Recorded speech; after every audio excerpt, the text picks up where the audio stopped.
நண்பர்களுக்கு வணக்கம். நான் உங்கள் இமானுவேல் பேசுகிறேன். பிற்பகல் நேர காணொளியில் அடுத்த 24 மணி நேர மழை வாய்ப்புகளில் நாம் எதிர்பார்த்திருந்ததைப் போலவும் சரி, சில மணி நேரங்களுக்கு முன்பாக நான் பதிவு செய்திருந்த நிகழ்நேர தகவல்கள் அடங்கிய குரல் பதிவில் மழை மேகங்களினுடைய நிலவரம் தொடர்பாகவும், அந்த மழை மேகங்களினுடைய நகர்வுகள் எப்படி இருக்கலாம் அப்படிங்கிறது தொடர்பாகவும் சில பல விஷயங்களை நம்ம விவாதித்திருந்தோம். அதில் நான் மென்ஷன் பண்ணி சொல்லியிருந்தேன், அடுத்து வரக்கூடிய சில மணி நேரங்களில் பூம்புகார், வேளாங்கண்ணி இடைப்பட்டு இருக்கக்கூடிய அந்த பகுதிகளில் சில இடங்களில் கனத்த மழை பதிவாகுவதற்கான வாய்ப்புகள் மிக மிக அதிகமாக இருக்கிறது என்பதைப் போல, அதன் பிறகு பார்த்திங்கனாக்கா காரைக்கால் சுற்று வட்டார பகுதிகளில் சிறப்பான மழையானது பதிவானது.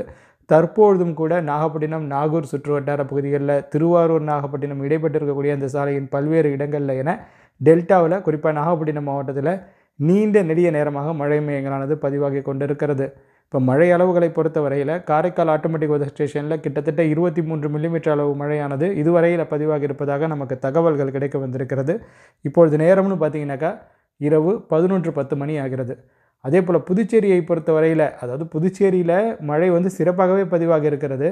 பிற்பகல் நேரத்திலும் பதிவாகி இருக்கிறது, மாலை நேரத்திலும் பதிவாகி இருக்கிறது. தற்பொழுதும் கூட பார்த்திங்கனாக்கா புதுச்சேரிக்கு நெருக்கத்தில் இருக்கக்கூடிய இடங்களிலெல்லாம் மழை மேகங்கள் தென்பட்டு கொண்டு இருக்கிறது.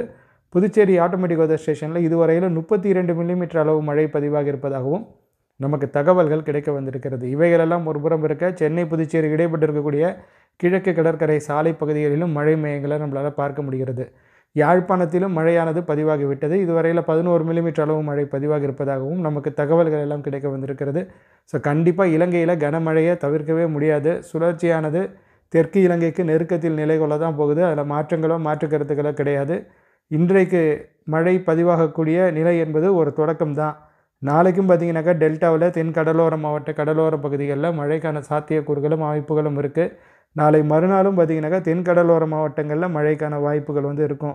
இலங்கையில் அடுத்த 3 நாட்களுக்கும் மழை வாய்ப்புகள் என்பது ஏராளமாகவும் தாராளமாகவும் இருக்கிறது. குறிப்பாக இலங்கையினுடைய தென்கிழக்கு கடலோர மாவட்டங்களில் அம்பாறை மாவட்டத்தில், அதே போல் பொட்டுவில் அந்த பகுதிகளில், இவை தவிர்த்து மட்டக்களப்பு சுற்று வட்டார பகுதிகளிலெல்லாம் கனத்த மழைக்கான வாய்ப்புகள் இருக்குது. முல்லைத்தீவு, திருகோணமலை சுற்று வட்டார பகுதிகள், யாழ்ப்பாணத்திலும் மழையானது பதிவாக இருக்கிறது. டெல்டாவிற்கு எப்போ மழை வாய்ப்புன்னு சொல்லிட்டனோ அப்போ யாழ்ப்பாணமும் அதில் உள்ளடக்கம் தான். இவை தவிர்த்து மன்னார் பகுதிகளிலும் மழையானது பதிவாகும். இவைகள் மட்டுமல்லாது அடுத்து வரக்கூடிய சில மணி நேரங்களில் நம்ம ராமநாதபுரம் மாவட்ட கடலோர பகுதிகள், தூத்துக்குடி மாவட்ட கடலோர பகுதிகளிலும் மழையை எதிர்பார்க்கலாம்.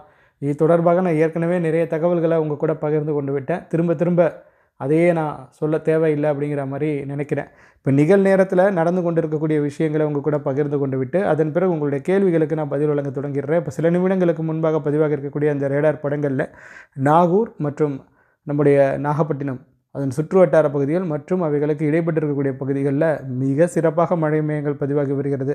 நரிமணம் சுற்று வட்டார பகுதிகளாக இருக்கட்டும், அதே போல் பார்த்திங்கனாக்கா நமக்கு கீழ்வேலூருக்கு மிக நெருக்கத்தில் இருக்கக்கூடிய பகுதிகள், தேவூர் மாதிரியான பகுதிகளிலும் மழை மேகங்கள் பதிவாகி வருகிறது. அவைகள் மட்டும் தானான்னு கேட்டிங்கனாக்கா கும்பகோணத்திற்கு கொஞ்சம் நெருக்கத்தில் இருக்கக்கூடிய பகுதிகள்னு சொல்லலாம். மன்னார்குடி, நன்னிலம் இடைப்பட்டு இருக்கக்கூடிய அந்த சாலையில், பொதக்குடி மாதிரியான பகுதிகளில், நீடாமங்கலத்திற்கு நெருக்கத்தில் செங்காலிபுரம், நீடாமங்கலம் இடைப்பட்டு இருக்கக்கூடிய அந்த சாலையிலும் மழை மேகங்கள் பதிவாகி வருகிறது.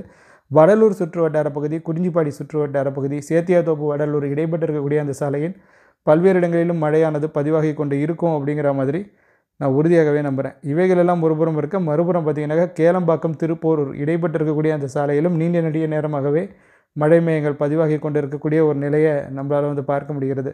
நீங்கள் யாராவது செங்கல்பட்டு மாவட்டத்தில் இருந்தீங்கன்னா, குறிப்பாக அந்த கேளம்பாக்கம், திருப்போரூர் மாதிரியான பகுதிகளெல்லாம் இருந்தீங்க அப்படிங்கிற பட்சத்தில் உங்கள் பகுதியின் நிலவரத்தை எங்கள் கூட பகிர்ந்து கொள்ளுங்கள். இன்னும் கொஞ்சம் நேரத்திற்கு முன்பாக நம்ம பார்த்தோம்னாக்கா திண்டிவனம் அருகில், அதே போல் மதுராந்தகம் திண்டிவனம் இடைப்பட்டு இருக்கக்கூடிய அந்த புறவழிச்சாலை பகுதிகளில், திருக்கழுக்குன்றம் மதுராந்தகம் இடைப்பட்டு இருக்கக்கூடிய அந்த சாலையில் கூட மழை மேகங்கள் எல்லாம் பதிவாகி வந்தது. தாம்பரம் அருகில் கூட மழை மேகங்களானது பதிவாகி வந்தது. இப்போ எப்படி இருக்குது அப்படிங்கிறத நீங்கள் தான் சொல்லணும். ஸோ சென்னை மாநகர் மற்றும் புறநகர் பகுதிகளிலும் சில இடங்களில் லேசான மழைக்கான வாய்ப்புகள் இருக்குது. ஒரு சில இடங்களில் மிதமான மழையும் பதிவாகலாம் அப்படிங்கிற மாதிரி தான் நம்ம எதிர்பார்த்துருந்தோம். பட் செங்கல்பட்டு மாவட்டத்தில் கன்வர்ஜென்ஸ் ரொம்ப சூப்பராக இருக்குது.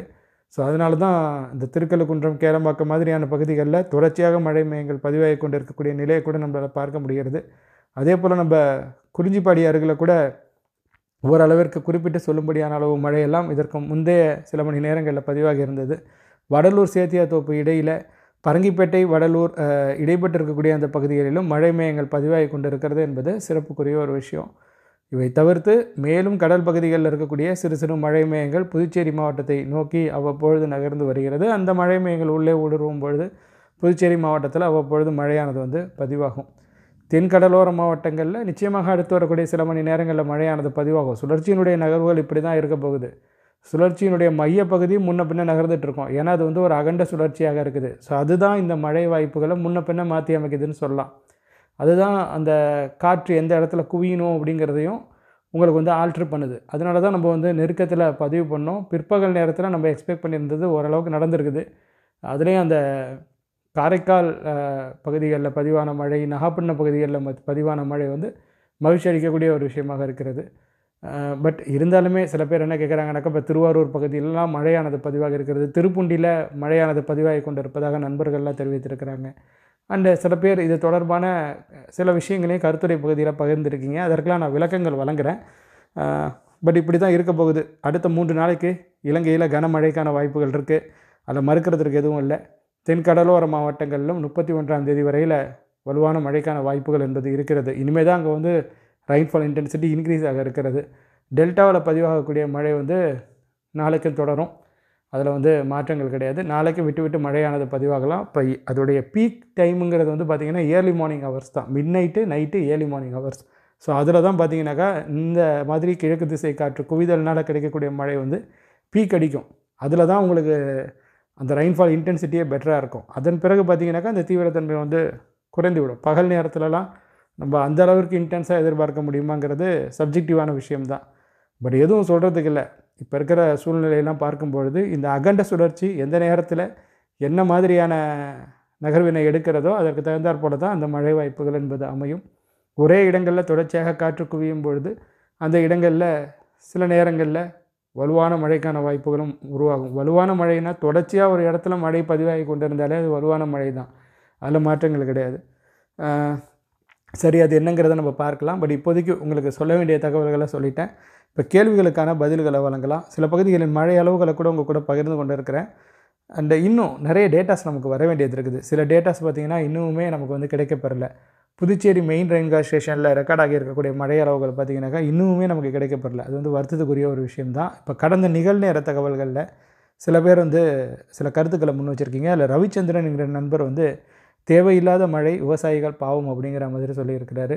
பட் இந்த மாதிரியான ஒரு பாசிபிலிட்டி இருக்குங்கிறது நம்ம வந்து எதிர்பார்த்தது தான். இன்னுமே நம்ம மினிமலாக கூட எக்ஸ்பெக்ட் பண்ணியிருந்தோம். டெல்டாவில் ஓரளவிற்கு மழை பதிவாகுங்கிறது நம்ம எக்ஸ்பெக்ட் பண்ணியிருந்த விஷயம். பட் புதுச்சேரி லேட்டிடியூடு வரைக்குமே ஓரளவிற்கு பெட்டரான ரெயின்ஃபால், அதாவது 30 மில்லிமீட்டரை தாண்டி அங்கெல்லாம் பதிவாகி இருக்கிறது. இதற்கும் மேலே போணுச்சுனாக்கா அது கொஞ்சம் அதிக அளவிலான மழை தான். இப்போ 50 மில்லிமீட்டர் 60 மில்லிமீட்டர்லாம் கடந்துட்டு சென்னை மாநகரனுடைய புறநகர் பகுதிகளில் 70-80 மில்லிமீட்டர்லாம் அதை ரீச் பண்ணிட்டுனாக்கா அது உண்மையிலே அதிகமான அளவு மழை தான். அதற்கும் மேலே போணுச்சுனாக்கா சொல்கிறதுக்கு ஒன்றும் கிடையாது. பட் டெல்டாவை பொறுத்த வரைக்கும் இட்ஸ் எக்ஸ்பெக்டட் ஒன்றுன்னு தான் நான் வந்து சொல்லுவேன். இந்த மாதிரியான ஒரு வாய்ப்பு என்பது வந்து இருந்தது, இல்லைன்னு நம்ம வந்து மறுக்க முடியாது. தென்கடலோர மாவட்டங்களுக்கும் இந்த மாதிரியான மழை வாய்ப்புகள் இருக்குங்கிறது வந்து நமக்கு தெரிஞ்ச விஷயம்தான். ஏன்னா லோவர் லேட்டிடியூட் சர்க்குலேஷன் ஃபார்மேஷன் என்பது அடுத்து வரக்கூடிய நாட்கள் அதிகமாக இருக்குங்கிறது தான் நமக்கு தெரிய வந்த தகவல். அதன்படி தான் நிகழ்ந்து கொண்டு இருக்கிறது. பட் நான் சொல்கிறது வந்து இந்த புதுச்சேரிக்கும் மேலே இருக்கக்கூடிய இடங்களில் பதிவான மழை என்பது வந்து நம்ம எதிர்பார்த்ததை விட அது வந்து கொஞ்சம் அதிகமாகவே பதிவான மழை மாதிரி தான் இருக்குது. இப்போ கேளம்பாக்கம் அந்த பகுதிகளெல்லாம் அந்த மழை மேகங்கள் குவிதல் அப்படி இருக்குது. பட் மழை அளவுகள் வந்தால் தான் நமக்கே என்ன ஆக்சுவல் ஃபேக்ட்டுங்கிறது வந்து தெரியும். அப்புறம் கோவிந்தராஜன் சி அப்படிங்கிற நண்பர் வந்து உளுந்தூர்பேட்டை பகுதியில் மழை அப்படிங்கிறத நமக்கு வந்து தெரிவித்திருக்கிறாரு. ஸோ இப்போ உங்களுக்கு பொதுவாக ஒரு விஷயம் ஒன்று தோணலாம், என்ன ஒரு இப்போ ரேடார் இமேஜஸை வச்சு நம்மளால தான் சொல்லிட முடியுமேன்னு. பட் அக்யூரேட்டாக அப்படி சொல்ல முடியாது. அதுவும் பருவமழை காலகட்டத்தில் இந்த மாதிரி கிழக்கு திசை காற்றின் ஊடுருவலால் கிடைக்கக்கூடிய அந்த மழை பொறுத்த வரைக்கும் அந்த மழை மேகங்களை ரேடார் படங்களால் ரொம்ப அக்யூரேட்டெல்லாம் காட்டவே முடியாது. சும்மாவே 300 கிலோமீட்டர் சுற்றளவுக்கு அதிக தூரத்தில் இருக்கக்கூடிய விஷயங்களை அதனால் காட்ட முடியாது. பட் இந்த மாதிரி பருவமழை காலகட்டத்தில் அது வந்து நெருக்கத்தில் இருந்தாலுமே அந்த மழை மேகங்களை மிக துல்லியத்தன்மையுடனெலாம் அதனால் காட்ட முடியாது. அதையும் நீங்கள் வந்து அண்டர்ஸ்டாண்ட் பண்ணிக்கோங்க. ஸோ அதனால தான் கொஞ்சம் நேரத்துக்கு முன்பாக நான் பார்க்கும்போது வேளாங்கண்ணி அருகில் தான் மழை மேகங்கள் இருந்தது. அந்த நேரத்தில் சில பேர் நாகப்பட்டினம் பகுதிகளில் மழை பதிவானதாக பகிர்ந்திருந்தீங்க. பட் மழை அளவுகள் அந்த லிஸ்ட் எடுத்து நான் பார்த்தேன், இரவு 8:30 மணி வரையில் பதிவாக இருக்கக்கூடிய மழை அளவுகளை. பட் அதில் வந்து அந்த மாதிரி ஒரு விஷயத்தை என்னால் பார்க்க முடியல, நாகப்பட்டினத்தில் அதிக அளவில் மழை பதிவாக இருப்பதாக. மேபி இப்போ பார்க்கும்போது கண்டிப்பாக டிஃப்ரென்ஸ் வந்து இருக்கும். 11:30 மணிக்கு பிறகு தான் அந்த பட்டியல் நமக்கு வந்து கிடைக்க வரும். 12 மணி வாக்கில் கிடைக்க வரும்னு வச்சிங்களேன். ஸோ அது வரைக்கும் நம்ம காத்திருந்து காணொலியை 1 மணிக்கு 2 மணிக்கெலாம் லைவ் பண்ண நான் விரும்பலை. ஸோ அதனால தான் கொஞ்சம் ஏர்லியராக பகிர்ந்துட்டேன். ஸோ உளுந்தூர்பேட்டை பகுதிகளில் மழை பதிவாகி கொண்டிருக்கக்கூடிய அந்த விஷயத்தை கோவிந்தராஜன் அவர்கள் நம்முடன் பகிர்ந்ததுக்கு அவருக்கு நம்முடைய நன்றிகளை தெரிவித்துக் கொள்வோம். அதே போல் முகமது சித்திக், நாகை வேளாங்கண்ணி கனமழை ப்ரோ, திருப்பூண்டியில் மிதமான மழை ப்ரோ, கடுமையாக பெய்ய வாய்ப்பு இருக்கா? ஸோ இந்த கடுமையான மழைங்கிறதுக்கான ஒரு அப்ஜெக்டிவ் இல்லை, ஒரு விஷயம் என்னன்னாக்கா, தொடர்ச்சியாக ஒரு இடத்துல மழை பதிவாகும் பொழுது தான் அது நமக்கு வந்து அந்த மணல் சேச்சுரேட் ஆகி அதுக்கப்புறம் கிடைக்கக்கூடிய மழை வந்து கொஞ்சம் எக்ஸஸாக வந்து போகுது. தொடர்ச்சியாக அப்படி அடிச்சுக்கிட்டே இருக்கும்லாம் கிடையாது, ஆறப்பட்டு தான் அடிக்கும். இப்போ வந்து லைட்டாக வந்து பெய்யும், அதுக்கப்புறம் பார்த்திங்கன்னா கொஞ்சம் இன்டென்சிட்டி இன்க்ரீஸ் ஆகும். இப்போ நடுவில் விட்டுடும். இப்போ காரைக்காலில் வந்து நடுவில் வந்து காரைக்கால் நகர பகுதிகளில் இப்போ நான் உங்கள்கிட்ட இந்த பதிவு செஞ்சுட்டு இருக்கும்போது மழை இல்லை, பட் மேபி கொஞ்சம் நேரம் சென்று பதிவாகும், அதற்கான வாய்ப்புலாம் வந்து இருக்குது. ஸோ இது வந்து இப்படி தான் இருக்கும். இப்போ நாகூரில் நம்மளால் ஸ்டாம் வந்து பார்க்க முடியுது. ஸோ இந்த மாதிரி தான் வந்து இருக்கும். இதற்கு முந்தைய ஆண்டுகளில் நீங்கள் பார்த்துருக்கீங்க இல்லையா, வடகிழக்கு பருவமழை. உதாரணத்துக்கு நீங்கள் 2017 எடுத்துங்க, ஒரு பெஸ்ட் எக்ஸாம்பிளாக இருக்கும்னு நினைக்கிறேன். அந்த மாதிரி இது தீவிரம் கிடையாது. அது நவம்பர் மாதத்தில் இருந்த ஒரு ஆக்டிவ் ஸ்பெல். அந்த மாதிரி இது வந்து டிசம்பர் மழை எண்டில் இருக்கக்கூடிய ஸ்பெல் வந்து கிடையாது. பட் நம்ம ஒரு எக்ஸாம்பிளுக்காக சொல்கிறேன். ஸோ எப்படி இருக்கும் அந்த மழை அப்படிங்கிற மாதிரி, கொஞ்சம் தூறல் சாரல் மாதிரி போடும், திடீர்னு மிதமான மழை பதிவாகும், விட்டு விட்டு கொஞ்சம் வலுவான மழை பதிவாகும். ஸோ அந்த மாதிரி தான் வந்து இருக்கும். நடுவில் கொஞ்சம் நேரம் அப்படியே சுவிட்ச் ஆஃப் ஆகியே இருக்கும், டக்குன்னு மறுபடியும் பெய்யும். ஸோ இதுதான் நிலை. நாளைக்கு அப்படி தான் இருக்கும். ஸோ இதை நம்ம எதிர்கொண்டு தான் ஆகணும். அதன் பிறகு பார்த்திங்கனாக்கா, இப்போ நம்ம பிற்பகல் நேர காணொலிக்கு போயிடலாம். அதில் ஒரு 22 கமெண்ட் இருக்குது. அவைகளுக்கு நம்மளுடைய விளக்கங்களை வழங்கிடலாம். தீபன்குமார் அப்படிங்கிற நண்பர் வந்து, கடலூர் பெண்ணாடம் சுற்றுவட்டார பகுதியில் மதியம் 12 மணி மிதமான மழை தொடர்கிறது, இது எப்போ நிற்கும் அப்படிங்கிற மாதிரி கேட்டிருக்காரு. நாளைக்கும் மழைக்கான வாய்ப்பு என்பது வந்து இருக்கும். நாளைக்கும் பார்த்திங்கனாக்கா அவ்வப்பொழுது சாரல் தூறல் லேசான மழை, அவ்வப்பொழுது விட்டு விட்டு மிதமான மழை, அந்த மாதிரி தான் வந்து இருக்கும். நாளானைக்கு 31ஆம் தேதி அன்று ஓரளவிற்கு டெல்டாவிற்கு மேலே இருக்கக்கூடிய லாட்டிடியூடில் குறைஞ்சிரும். ஒரு குறிப்பிட்ட நேரத்திற்கு பிறகு 31ஆம் தேதி மாலை இரவு நேரத்தில் டெல்டாவில் வந்து குறைவதற்கான வாய்ப்புகள் இருக்கலாம். ஸோ அது எப்படி அமையுது அப்படிங்கிறத நம்ம வந்து சுழற்சியினுடைய நகர்வுகளை அடிப்படையாக கொண்டு தான் பார்க்கணும். ஸோ மெல்ல மெல்ல அப்படியே குறைஞ்சிட்டு வரும். தென்கடலோர மாவட்டங்களில் 31ஆம் தேதி பீக்குன்னு சொல்லலாம். ஸோ அந்த மாதிரி அமைவதற்கான ஒரு வாய்ப்பு என்பது இப்போதைய நகர்வை அடிப்படையாக கொண்டு பார்க்கும்பொழுது நமக்கு தெரிய வருகிறது. அதன் பிறகு பார்த்திங்கனாக்கா, திருமால் அப்படிங்கிற நண்பர் வந்து திருவையாறு கும்பகோணம் மழைன்னு சொல்லியிருக்காரு. ஸோ அது வரைக்கும் மழை பெஞ்சிருக்கு. இப்போ நம்ம வந்து கொஞ்சம் நேரத்துக்கு முன்பாக தான் நீடாமங்கலம் அருகில் மழை மேகங்கள் பதிவாகி கொண்டு இருந்ததை பார்த்தோம். பட் ஆல்ரெடி ஒரு 3 மணி நேரத்திற்கு முன்பாக திருவையாறு கும்பகோணம் மழை அப்படிங்கிறத நமக்கு வந்து தெரியப்படுத்தியிருக்கிறாரு. உங்கள்கிட்ட தெரியப்படுத்தலுக்கு நன்றி. இதுதான் அந்த ரேடார் இமேஜஸை யூஸ் பண்ணி அவ்வளோ அக்யூரேட்டாலாம் சொல்ல முடியாது. பட் அது அப்போ மழை மேகங்களை நீடாமங்கலத்தில் காட்டுதுன்னா அங்கே ஒரு வேளை பொழந்துட்டுருக்கோன்னு நினைக்கிறேன், அதனால தான் காட்டுது. அப்புறம் இமானுவேல் சார், ஜனவரி 2வது வாரத்தில் இந்திய பெருங்கடலில் எம்ஜேஓ வர இருக்கிறதா? தாம் வேலாயு அவர் தான் அந்த கேள்வியை முன் வச்சிருக்கிறாரு. எம்ஜேஓ வந்து ஒரு 40லேருந்து ஒரு 30 நாள் அப்படியே வந்துட்டு தான் இருக்கும். உங்களுக்கு வந்து வராதுன்னெலாம் கிடையாது. இந்திய பெருங்கடலுக்கு அது வந்தால் மட்டும் ஆக்டிவிட்டீஸில் என்ன இம்ப்ரூவ்மெண்ட் இருக்கும் அப்படிங்கிறத பார்த்திங்கனாக்கா, கன்வெக்ஷன் ஆக்டிவிட்டீஸ் இம்ப்ரூவ் ஆகும். அதாவது ஈரப்பதம் அதிகரித்து கடல் பகுதிகளில் அதிக மழை மேகங்கள் ஃபார்மேஷன் என்பது இருக்கும். சுழற்சி மாதிரியான விஷயங்கள் இருந்ததுன்னா அது வலுவடைவதற்கு கொஞ்சம் ஏதுவான அமைப்பு என்பது இருக்கும். பட் இப்போ எல்லாமே லோவர் லாட்டிடியூட் சர்க்குலேஷனாக தான் இருக்க போகுது. இந்த காலகட்டத்தில் நீங்கள் எம்ஜேஓவை அதிகமாக நம்புறதை விட எம்ஜேஓ வரக்கூடிய அந்த காலகட்டத்தில் மேற்கத்திய கலக்கமும் பெனிஃபிட் கொடுக்குமாங்கிறத தான் பார்க்கணும். ஏன்னா மேற்கத்திய கலக்கத்தினுடைய தாக்கத்தை பொறுத்து அந்த சுழற்சிகள் கொஞ்சம் அதை விட அப்பர் லாட்டிடியூடில் வருவதற்கான வாய்ப்புகள் இருக்கும். இப்போ இலங்கைக்கு நெருக்கத்தில் சுழற்சி வருது இல்லையா, தெற்கு இலங்கைக்கு. ஸோ இந்த மாதிரி இதற்கு அடுத்து வரக்கூடிய சுழற்சிகள் எல்லாமே அதற்கும் கீழே தான் உருவாகும், பூமத்திய ரேகையை ஒட்டி உருவாகும். அது வந்து கொஞ்சம் மேலே வரணுன்னாக்கா மேற்கத்திய கலக்கத்தினுடைய தாக்கம் வந்து ரொம்ப முக்கியம். ஸோ இப்போ உங்களுக்கு புரிஞ்சிருக்கும்னு நினைக்கிறேன். ஸோ வெஸ்டர்ன் டிஸ்டர்பன்ஸ் வந்து மறைமுகமாக இந்த மாதிரியான மழை இருக்குது இல்லையா, இந்த பருவமழை முடிந்த பிறகு இருக்கக்கூடிய மழை, இதை மறைமுகமாக அது வந்து இம்பேக்ட் பண்ணுது. நமக்கு ஈக்குவேட்டருக்கு பக்கத்தில் இருக்கக்கூடிய மழை மேகங்கள் கொஞ்சம் மேலே வர்றதுக்கும் சுழற்சிகள் கொஞ்சம் உயரத்தில் தள்ளி வர்றதுக்கும் இது ஒரு முக்கியமான காரணம்னு சொல்லலாம். ஸோ அந்த வகையில் இலங்கை வந்து அதிக பலனை அடையப் போகிறது.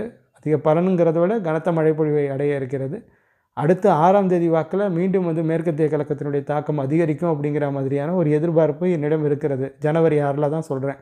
அந்த நேரத்தில் சுழற்சி வந்து லோவர் லாட்டிடியூடில் ஃபார்ம் ஆனிச்சுன்னா அது இன்னும் கொஞ்சம் அப்பர் லாட்டிடியூடுக்கு வருவதற்கான வாய்ப்பு இருக்குது. அதாவது ஈக்குவேட்டருக்கு பக்கத்தில் இருக்கக்கூடிய நிலநடுக்கோடுக்கு பக்கத்தில் இருக்கக்கூடிய அந்த கடல் பகுதிகளில் நிலவக்கூடிய அந்த சுழற்சி இலங்கைக்கு தெற்கு இலங்கைக்கு நெருக்கத்தில் வருவதற்கான வாய்ப்புகள் இருக்கும். ஸோ அந்த நேரத்திலும் தெற்கு இலங்கை பலனடையும். அந்த நேரத்திலும் டெல்டா மற்றும் தென்கடலோர மாவட்டங்களில் பெனிஃபிட் அடையலாம். அது அதன் பிறகு அந்த சுழற்சியினுடைய நகர்வுகளை அடிப்படையாக கொண்டது. ஸோ அந்த நேரத்தில் எம்ஜேஓவும் இம்பேக்ட் பண்ணுச்சுன்னா மேபி நமக்கான மழை வாய்ப்புகள் என்பது அந்த காலகட்டத்திலும் இருக்கலாம். அது என்னங்கிறத நம்ம பொறுமையாக பொறுத்திருந்து பார்த்துக்கலாம். இப்போதைக்கு நம்ம அவசரப்பட தேவை கிடையாது. சங்கரபாண்டியன் அப்படிங்கிற நண்பர் வந்து நெல்லை மாவட்டம் நாங்குநேரி கலாக்காடு பகுதியில் மழை எப்பொழுது வரும்? வரும், கூடிய விரைவில் வரும். அடுத்த சில மணி நேரங்களில் கூட தென் கடலோர மாவட்டங்களில் மழை பதிவாக தொடங்கலாம். அதன் பிறகு அந்த உட்பகுதிகளில் பதிவாகும். அடுத்த 2 நாட்களுக்குள்ளாக உங்களுக்கு நிச்சயமாக மழைக்கான வாய்ப்புகள் என்பது வந்து இருக்கிறது. பாலசுப்ரமணியம், பழனியில் மழை வருமா? நீ வரும் கையில் என்னது எனக்கு என்ன சொல்லியிருக்கீங்கன்னு எனக்கு தெரியல. இனி வரும் காலங்களில் அப்படின்னு கேட்டிருக்காரு. ஓகே புரியுது. பழனியில் மழை வருமா இனி வரக்கூடிய காலங்களில் அப்படிங்கிறத தான் பாலசுப்ரமணியம் கேட்டிருக்காரு. வாய்ப்பு இருக்குதுன்னு தான் சொல்லியிருக்கேன். 30ஆம் தேதி நம்ம வந்து பார்க்கலாம். எப்படி கொஞ்சம் உட்பகுதிகளிலும் மழைக்கான வாய்ப்பு இருக்கிற மாதிரி இருக்குது. ஸோ அது எந்த அளவுக்கு பெனிஃபிட் கொடுக்குது அப்படிங்கிறத நம்ம வந்து பார்க்கலாம். மேபி இப்போ நாளைக்கு பிற்பகல் நேர காணொலியில் நான் உங்கள் கூட பகிர்ந்து கொள்வேன் எப்படி கண்டிஷன்ஸ் இருக்குது அப்படிங்கிறத. அதில் நமக்கு வந்து தெளிவாக வந்து தெரிஞ்சிடும். சஞ்சீவி முருகன், வணக்கம் சகோ. இந்த சுழற்சி ரேடார் கொண்டு பார்க்கையில் வடகடலோரத்தில் வங்கக்கடலில் திசையில் அடர்ந்த மேகக்கூட்டங்கள் உருவாகி உள்ளது. இதை கொண்டு பார்க்கையில் வட மாவட்டங்கள் வட உள் மாவட்டங்களில் மழை வாய்ப்பு உள்ளது போல் தென்படுகிறது. என்ன சகோ, மழை வட மாவட்டத்தை விட்டு மழை பின்வாங்காதா அப்படின்னு சொல்லி அவர் வருத்தத்தை வந்து தெரிவிச்சிருக்கிறாரு. ஆக்சுவலாக பார்த்தீங்கன்னாக்கா இதுதான் என்னன்னாக்கா, சுழற்சி வந்து இருக்கும்போது அது எங்கே காற்றை ரொம்ப பெட்டராக குவிக்குதோ, அதுவும் அது ஒரு அகண்ட சுழற்சியாக இருக்கிறதுனால, ஸோ காற்று எங்கே ரொம்ப பெட்டராக வந்து கன்வெர்ஜ் ஆகுதோ அந்த இடத்துல வந்து மழை மேகங்கள் வந்து திரளும். பட் கடலில் இருக்கிற அத்தனை மழை மேகங்களும் உள்ளே வந்துடும் கிடையாது. அதையும் நீங்கள் வந்து புரிஞ்சுக்கணும். அது அப்போலேருந்து அங்கே தான் சுற்றிட்டுருக்கு. பட் அப்படியே உள்ளே வந்து என்ட்ராயிடாது. அதனால் நீங்கள் கவலைப்பட வேணாம். பட் மழை வாய்ப்பு இருக்குது. நீங்கள் சொன்ன மாதிரி வட உள் மாவட்டங்களில் கூட சில இடங்களில் மழையானது பதிவாகலை. ஏன்னா ஆல்ரெடி நம்ம செங்கல்பட்டு மாவட்டத்திலலாம் மழை பதிவாக தொடங்கி இருக்கிறத பார்க்குறோம். ஸோ அதனால் வட உள் மாவட்டங்களிலும் அங்குமிங்குமாக மழையானது பதிவாகுவதற்கான வாய்ப்புகள் என்பது வந்து இருக்கும். பட் நம்ம வந்து பாசிட்டிவாக திங்க் பண்ணுவோம், வேறு வழி கிடையாது. இந்த நேரத்தில் நம்ம அப்படி தான் எடுத்துகிட்டு ஆகணும். Arun D 2020 fully cloudy here, மழை வருமா அப்படின்னு சொல்லி கேட்டிருக்காரு. இவர் அறந்தாங்கிக்கு அருகாமையில் இருக்கக்கூடிய நண்பர், அரசர் குளம் பகுதிக்கு நெருக்கத்தில் இருக்கக்கூடிய நண்பர். வெயிட் பண்ணுங்கள், கண்டிப்பாக வருவதற்கான வாய்ப்புகள் என்பது வந்து இருக்கிறது. மேகநாதன் சுப்பிரமணியன் அப்படிங்கிற நண்பர் வந்து திருவாரூர் மாவட்டம் நன்னிலம் தாலுக்கா பேரளம் பகுதியில் மழை 5:25 மணிக்கு சீரான மழை பெய்ய தொடங்கி இருக்கிறது. தொடர்ந்து இந்த மழை பெய்வதற்கான வாய்ப்புகளும் இருக்கிறது அப்படிங்கிறத வந்து சொல்லியிருக்கிறாரு. அதான் சொல்லிட்டீங்களே, ஸோ கண்டிஷன்ஸ் இப்போ அப்படி தான் இருக்குது. டெல்டாவில் ஓரளவிற்கு கணிசமான மழை பதிவாக வாய்ப்புகள் இருக்குது. அதுக்கப்புறம் சேகர் கேஎம், வேதாரண்யம் வட்டம் ஆயன்காரன் புலம் பகுதியில் மிதமான மழைங்கிறத நமக்கு தெரியப்படுத்தியிருக்கிறாரு. உங்களுடைய தெரியப்படுத்தலுக்கு நன்றி. இந்த மழை வாய்ப்புகள் என்பது எதிர்பார்த்திருந்த மழை வாய்ப்புகள் தான். ஓரளவிற்கு மேலே இது போனால் தான் கொஞ்சம் லெவல் அதிகம் அப்படிங்கிற மாதிரி நம்ம வந்து எடுத்துக்கணும். இப்போதைக்கு 30 mm 40 mm ஏன் 50 mm கடந்தால் கூட நம்ம இதை வந்து கன்சிடரபிள் ரெயின்னு தான் சொல்லுவோம். அதுக்கு மேலே போகும்போது தான் கொஞ்சம் தாண்டுது, எல்லை மீறுகிறது அப்படிங்கிற மாதிரி நம்ம வந்து எடுத்துக்கலாம். 100 மில்லிமீட்டர்லாம் டச் பண்ணிட்டுனாக்கா சொல்கிறதுக்கு ஒன்றும் இல்லை. அன்புமணி, தலைஞாயிறு பகுதி மழை நண்பா அப்படிங்கிற அந்த விஷயத்தை நம்ம கூட பகிர்ந்துருக்கிறாரு. நன்றி, உங்களுடைய தெரியப்படுத்தலுக்கு நன்றி. தலைஞாயிறில் மழையானது பதிவாக இருக்கிறது. ஸோ அந்த தலைஞாயிறு பகுதியை பொறுத்த வரைக்கும் நான் வந்து இந்த வானிலை ஃபோர்காஸ்டிங் பண்ண தொடங்கின சில நாட்களில் தொடங்கிய காலகட்டத்தில் 2016 2017 சில ஆண்டுகள் பார்த்திங்கன்னா ரொம்ப எக்ஸ்ட்ரீமான ரெயின்ஃபால். தலைஞாயிறு ஊரே பார்த்திங்கனாக்கா கிட்டத்தட்ட தண்ணியில் இருந்த காலங்கள்லாம் வந்து இருந்தது. இப்போது சமீப காலமாக அங்கே பெரிய அளவில் மழை என்னால் வந்து பார்க்க முடியல. அது ஒரு அட்வான்டேஜ் நிறைந்த பகுதி திருப்பூண்டி தலைஞாயிறெல்லாம். ஸோ இப்போ வந்து ஓரளவுக்கு மழை பெற்றிருக்கிறது என்பது மகிழ்ச்சி அளிக்கக்கூடிய விஷயமாக இருக்கிறது. சுந்தரபாண்டியன், நெல்லை மாவட்டம் தெற்கு கடலோரம் மழை வருமா அப்படிங்கிற மாதிரி சொல்லியிருக்கிறாரு. அதுக்கப்புறம் அதற்கு கீழே வரும் ப்ரோ நம்புவோம் அப்படின்னு சொல்லி முருகன் சொல்லியிருக்கிறாரு. வாய்ப்பு இருக்குது. சுழற்சி வந்து குமரிக்கடலுக்கு தெற்கில் வரும் அப்படிங்கிற மாதிரியான ஒரு எதிர்பார்ப்பு என்கிட்ட இருக்கிறதுனால தான் அந்த மழை வாய்ப்புகளை உறுதிப்படுத்தி இருந்தேன். மழைக்கான வாய்ப்பு இருக்குது. நீங்கள் வந்து காத்திருங்க. அடுத்த 2 நாட்களில் பார்க்கலாம் இந்த சுழற்சியினுடைய நகர்வுகளை அடிப்படையாக கொண்டு. பஞ்சவர்ணம் கணேசன், பார்ட்லி க்ளவுடி எண்ணூர் அப்படிங்கிற மாதிரியான ஒரு விஷயத்தை 7 மணி நேரத்திற்கு முன்பாக பகிர்ந்திருக்கிறார். இப்போ எப்படி இருக்குங்கிறது அவர் சொன்னால் தான் தெரியும். இப்போ ஏன்னா சென்னையினுடைய தெற்கு புறநகர் பகுதிகளில் நம்மளால் மழை மேகங்களை பார்க்க முடியுது. சரண்ராஜ் அப்படிங்கிற நண்பர் வந்து கடலூர் மாவட்டத்திற்கு பிற்பகல் 3:30 மணி அளவில் லேசான மழை பெய்தது நண்பா, 10 நிமிடம் மட்டும்தான் நண்பா அப்படின்னு சொன்னார். கொஞ்ச நேரத்துக்கு முன்பாக கூட என்னால் கடலூர் மாவட்டத்தில் அவ்வப்பொழுது ஸ்டாம் வந்து பார்க்க முடிஞ்சது. அப்புறம் நான் ஒரு 5:30 மணி வரையில் பார்த்தீங்கன்னா அந்த மழை அளவுகள் பட்டியலில் ட்ரேசஸ் அப்படிங்கிற மாதிரி தான் கிடச்சிச்சு கடலூர் ஐஎம்டி ஸ்டேஷனில். அதுக்கப்புறம் சம்திங் லைக் தட் ஓரளவிற்கு மழை ஒரு 1 மில்லிமீட்டர்னு நினைக்கிறேன், அந்த மாதிரி தான் அது காட்டுனுச்சு. பட் மேபி அதை விட நல்லாவே வந்து சில இடங்களில் கடலூர் மாவட்டத்தில் மழை பதிவாக இருக்கும் அப்படிங்கிற மாதிரி நான் வந்து எதிர்பார்க்குறேன். இப்போ கண்டிஷன்ஸ் சேஞ்ச் ஆகிருக்கு, பார்க்கலாம். கடலூர் பகுதிக்கு மழை வாய்ப்பு என்பது இருக்கிறது. ஷிஹாரா அப்படிங்கிறவங்க வந்து கண்டியில் இப்போது சற்று நேரம் முன் சிறு மழை பெய்தது, வானம் மேகம் மூடி இருக்குது அப்படிங்கிற மாதிரியான ஒரு விஷயத்தை வந்து சொல்லியிருக்கிறாரு. இப்போ இலங்கையை பொறுத்த வரைக்கும் கண்டி பகுதியை நான் மென்ஷன் பண்ணி சொல்லலை, பட் ஆனால் கண்டி பகுதிக்கான மழை வாய்ப்பு இருக்குதுன்னு சொல்லியிருக்கேன். கண்டி பகுதியிலும் கனமழைக்கான வாய்ப்பே இருக்குதுன்னு சொல்லியிருக்கேன். அதை தான் இப்பயும் சொல்கிறேன். இப்போ சுழற்சி வந்து இலங்கைக்கு தெற்கில் இல்லை தெற்கு இலங்கைக்கு நெருக்கத்தில் நிலை கொண்டு அதன் பிறகு அது நகர்ந்து வருதுன்னா கண்டிப்பாக உங்களுக்கு பொட்டுவில் அந்த பகுதிகளில் அம்பாறை மாவட்டத்தில் அது கனத்த மழைப்பொழிவை ஏற்படுத்தி அதன் பிறகு கண்டி மாதிரியான பகுதிகளில் நூவரெலியா மாதிரியான பகுதிகளில் ரத்னபுரி மாதிரியான பகுதிகளில் கூட அது கனமழை பொழிவை ஏற்படுத்தும். அதற்கான வாய்ப்புகளும் அமைப்புகளும் இருக்குது, இல்லைன்னு கிடையாது. ஸோ மழை வாய்ப்புகள் என்பது அடுத்த 3 நாட்களுக்கும் இலங்கையில் இருக்கக்கூடிய பல்வேறு இடங்களுக்கும் இருக்கிறது. பட் அதிக பலனை அந்த கிழக்கு கடலோர பகுதிகள் அடைவதற்கான வாய்ப்பு இருக்குது. நூவரெலியா மாதிரியான கொஞ்சம் மலைப்பாங்கான பகுதிகள் அடைவதற்கான வாய்ப்புகளும் சாத்தியக்கூறுகளும் இருக்கிறது. பதிலையில் கூட சில நேரங்களில் கனமழையானது பதிவாகலாம். அதுக்கப்புறம் பில்டா டால் அப்படிங்கிறவங்க வந்து நாகப்பட்டினம் செம மழை ப்ரோ அப்படின்னு சொல்லியிருக்காங்க. நன்றி உங்களுடைய தெரியப்படுத்தலுக்கு நன்றி. இப்போதும் நாகப்பட்டினத்தில் மழை மையங்கள் பதிவாகி கொண்டிருக்கிறது. என்னால் மழை அளவுகளை தான் தெரிஞ்சிக்க முடியல. ஆட்டோமேட்டிக் வெதர் ஸ்டேஷன் இப்போ வந்து ஆப்ரேட் ஆகலைன்னு நினைக்கிறேன். பட் நம்ம மெயின் ரெயின்கார் ஸ்டேஷனில் ரெக்கார்டாகி இருக்கக்கூடிய மழை அளவுகள் எனக்கு கிடைக்க வருவதற்கு 12 மணி கூட ஆகலாம், 12:10 கூட ஆகலாம். ஸோ அது வரைக்கும் காத்திருக்க வேணான்ட்டு தான் நான் முன்னாடியே இந்த காணொலியை பகிர்ந்துட்டேன். மேபி எனக்கு அந்த டேட்டாஸ் கிடைக்க வந்துட்டுனாக்கா நான் அவங்க கூட எழுத்துப்பூர்வமான பதிவில் வேணால் ஷேர் பண்ணிக்கிறேன் நம்ம முகநூல் பக்கத்தில். ஜெயபாலன் ஆர் அவர் என்ன சொல்லியிருக்காருன்னா, your news of rain in Udumalaipettai area gives us happy as we are badly in need of water for maize crop அப்படின்னு சொல்லியிருக்காரு. உண்மையிலேயே இப்போ பார்த்தீங்கன்னா சில இடங்களில் அறுவடை பணிகள் இருக்குது, மழை வேணாம் அப்படிங்கிற ஒரு எண்ணம் வந்து இருக்குது. குறிப்பாக டெல்டாவில் இருக்கக்கூடிய நண்பர்கள், கடலூர் விவசாய நண்பர்கள், கடலூர் மாவட்டத்தில் இருக்கக்கூடிய நண்பர்கள்லாம் வந்து எங்கிட்ட வந்து சொல்கிறீங்க. கள்ளக்குறிச்சி மாவட்டத்தில் நம்ம சஞ்சீவ் முருகன் அவர் கூட வந்து அடிக்கடி வந்து சொல்கிறாரு இந்த மழை வந்து இப்போ அவசியமாக அப்படிங்கிற மாதிரி. பட் உடுமலைப்பேட்டையில் அவங்க மழை வேணும்னு கேட்குறாங்க. பட் அங்கே வந்து பார்த்திங்கன்னா கண்டிஷன்ஸ் வந்து ரொம்ப ஃபேவரபுளாக இருக்குதுன்னு சொல்ல முடியாது. பட் ஆனால் நம்ம 30ஆம் தேதி வாக்கில் அதான் நாளைக்கு தான். ஸோ அந்த நேரத்தில் அந்த காற்று உள்ளே ஊடுருவும் பொழுது மழைக்கான வாய்ப்புகள் இருக்கலாம் அப்படிங்கிற மாதிரி நம்ம சொல்லியிருந்தது அவங்களுக்கு கொஞ்சம் மகிழ்ச்சியாக இருக்குது அப்படிங்கிற மாதிரி அவங்க வந்து நினைக்கிறாங்க. ஸோ இடத்துக்கு இடம் தமிழகத்தில் எவ்வளோ வித்தியாசங்கள் இருக்குது அப்படிங்கிறத நம்ம வந்து பார்க்கணும். அதன் பிறகு எஸ்கே சுதீஷ் அப்படிங்கிற நண்பர் வந்து திருச்சி மாவட்டம் முசிறி பகுதிக்கு மழை பெய்யுமா சார், சாரல் தூரல் அந்த மாதிரி லேசான மழைக்கான வாய்ப்புகள் இருக்கும். மழை பதிவானுச்சுனாக்கா நீங்கள் மகிழ்ச்சி கொள்ளுங்கள். பிரதீப் அப்படிங்கிற நண்பர் வந்து திருவாரூர் மழை உண்டு இப்பொழுதே பதிவாகி கொண்டு தான் இருக்கிறது. ராஜாராமா 7735 திண்டுக்கல் மாவட்டம் கிழக்கு பகுதிகளில் மழை பெய்யுமா, வாய்ப்பு இருக்குது ப்ரோ, பெய்யலாம். பட் ரொம்ப பெரிய அளவில் எதிர்பார்ப்புகளை வைத்துக் கொள்ளாதீங்க. அதுக்கப்புறம் முத்து மியூசிக் அப்படிங்கிற நண்பர் வந்து கயத்தாறு பகுதியில் மழை உள்ளதா, வாய்ப்புகள் உள்ளது, நீங்கள் அடுத்தடுத்து வரக்கூடிய நாட்களில் மழையை வந்து எதிர்பார்க்கலாம். அதே போல் பாண்டியன் ஆர் 8005 அரியலூர் டிஸ்ட்ரிக்ட் ஆண்டிமடம் லேசான மழை இப்போது அப்படிங்கிறத தெரியப்படுத்தியிருக்கிறார். உங்களுடைய தெரியப்படுத்தலுக்கு நன்றி. அரியலூர் மாவட்டத்திலும் பல இடங்களில் மழை பதிவாக இருப்பதாக நமக்கு தகவல்கள் கிடைக்க வந்திருக்கிறது. பட் ரேடார் படங்களில் விசிபிளாக நம்மளால் ஸ்டாம்ஸை வந்து பார்க்க முடியல. பட் நண்பர்களாகிய நீங்கள் உங்கள் பகுதியின் நிலவரத்தை எங்கள் கூட பகிர்ந்துக்கும் பொழுது அது ரொம்ப யூஸ்ஃபுல்லான விஷயமா இருக்குது.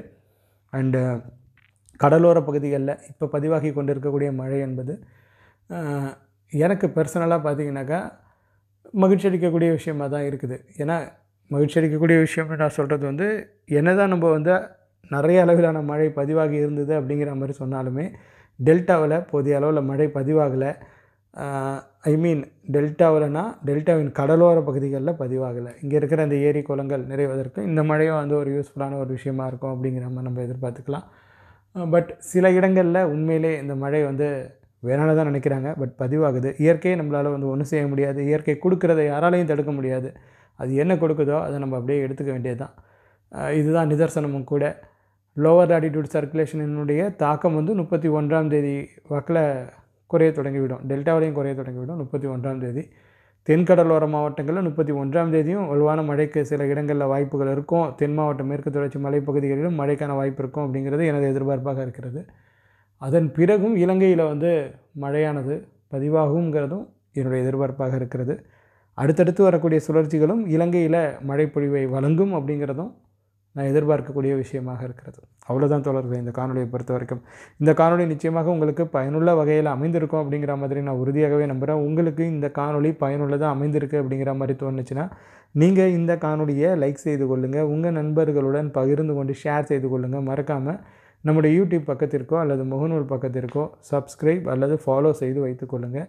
வானிலை தொடர்பான மேலும் பல முக்கியமான விஷயங்களுடன் அடுத்தடுத்த காணொளிகளில் உங்கள் அனைவரையும் சந்திக்கிறேன். அதுவரையில் உங்களிடமிருந்து விடைபெற்றுக் கொள்வது உங்கள் இமானுவேல். நன்றி, வணக்கம்.